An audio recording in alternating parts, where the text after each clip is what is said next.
Alright, what is up guys? It is Lenny back for another video, and in this video I wanted to go over a couple things that I've done over the past year to take my deadlift from this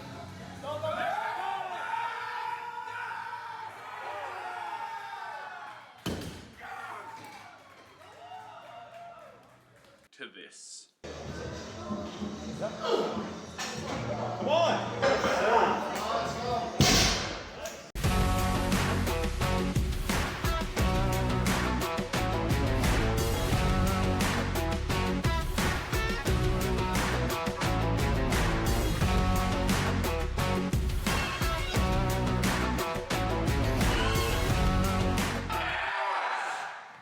So think of this almost as a little Lenny Lifts deadlifting guide, similar to the bench one we did before.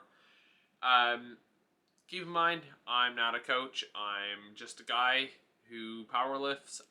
What works for me may not work for you, and these are just things that I have found that work for me. So let's get into the list of things that have helped, shall we? Number 1, determining whether you are a sumo or a conventional puller. You, more than likely, unless you're like Emil Norling at Sheffield.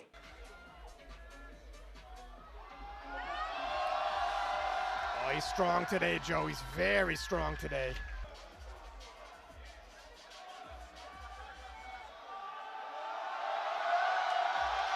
Oh, what a huge final pull by Emil Norling. Are going to have one way that you pull better, whether that's conventional, whether that's sumo.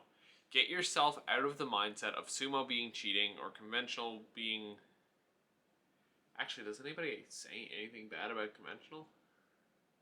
Either way, get your head out of the mindset and just try both. See which one feels better. You are going to find a lift that feels better, that feels more natural, that feels like it puts less strain on your body, and that you feel stronger.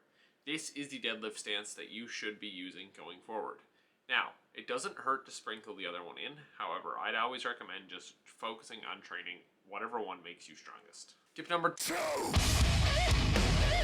Many people say it when it comes to just powerlifting in general, but weight moves weight. When I stopped sitting at like 102, 103 and moved up to where I sit now, which is 108, 109 kilo area, I got way stronger, and it just allowed me to move deadlifts way better. Just the weight allows you to lift more weight to a degree. Now obviously you see it in the higher end powerlifting side of things, when you have supers who actually lose on their deadlift as they go up in weight and gain it on the squat. But for the most part, you need to have excess calories and stuff in your body to be stronger anyway. So it makes sense to put on the weight, put on the muscle, and just be the strongest you that you can be. Number 3, the third thing that I did that really helped blow up my deadlift was fueling sessions right. When you have a heavy deadlift day, you need to eat for it. You need to be prepared for it. You need to be ready for it. I used to just treat all of my days the same, eat the same day in, day out. And then we started really focusing on pushing carbs and pushing food in different times on Wednesdays, which is our primary deadlift days, which made a world of difference. Making sure I have like a muffin or a granola bar or something after my lunch break before I get into the gym, somewhere around that 3 o'clock area. Getting into the gym, making sure I have my rice cakes, my candy, some form of quick carbs that I can get into my body fast, as well as keeping electrolytes on hand at all times, whether that be a banana in my bag at work or Gatorade in my gym bag. Making sure that I have all of these things to fuel my body has allowed my deadlift to increase greatly. Number 4, God, this list is really just starting to sound like a guide to powerlifting, but rest. Deadlift is a taxing lift, especially if you have a heavy primary day. You need to rest going into it because your body's going to need that rest, and you need to make sure coming out of that deadlift day that you are also resting up properly. It will take a huge toll on your body and your performance if you are not resting properly going into these lifts. The next thing I've done is just full commit. I learned a couple months into working with TK, maybe a little more than a couple, probably around 6 or 7 months into working with TK, that I am a puller. I wouldn't say I'm a deadlift specialist, but my strongest lift has seemed to always be my pull. So making sure that you give it your all. And again, this applies to all of your lifts, but especially if you are working on a deadlift. If you are still in position, if you haven't misgrooved, if you haven't lost your positioning, and if that bar hasn't gone down, you stick with that bar. If that bar hasn't gone down, it's still a good lift. If that bar stops on your legs, that doesn't mean it's a bad lift. Grind it out for as long as you can. Don't do any damage to yourself, but stick with it and give it your all. Delusion can be a powerlifter's best friend.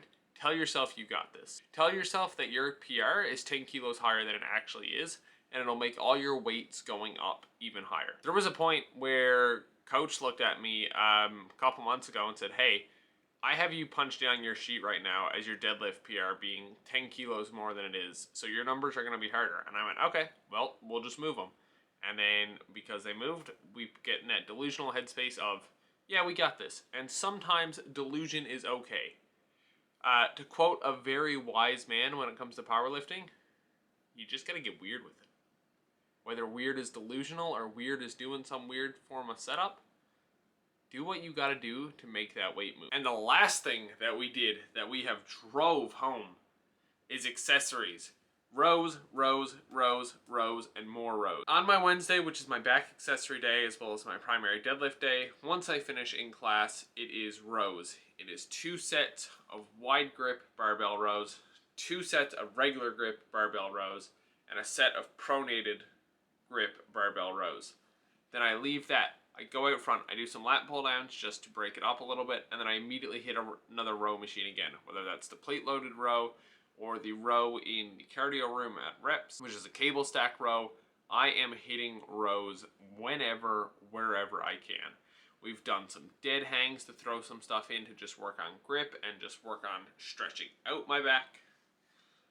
And just pounding accessories. I think people think of deadlifts more as just you walking, you grab it, you pull.